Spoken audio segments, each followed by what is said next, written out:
Jom tengok rumah cantik dekat Cyberjaya. Dah lah sebelah dengan sungai buatan, dekat dengan garden besar pula tu. Let's go.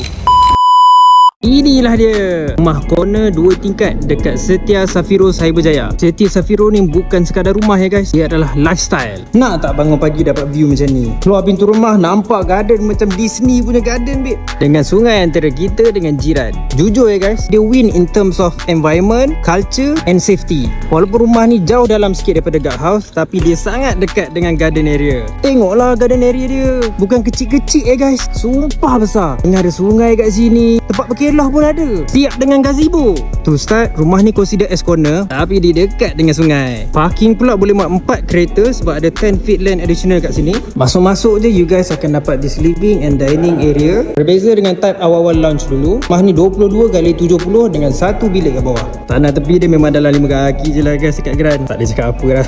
Dengan ada additional garden dan sungai dekat sebelah. Kat bawah ni pun ada satu tandas yang digunakan untuk gas. Dan untuk bilik ni, bilik guest bedroom ni pun memang luas juga. Dapur dia pun luas juga. Belakang kita bukan sekadar bed yang kosong, tapi dihiasi dengan garden macam ni. On the first floor pula ada 3 bilik dengan 3 tandas. This large living area overlooking open view macam ni babe. Hai, serius tenang. 2 bilik untuk anak-anak ni akan facing hadapan. Bilik 1.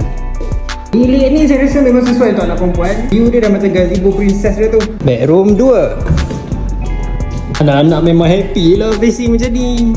Master bedroom. Cuma itulah, master bedroom kita facing belakang, tapi view kita still cantik.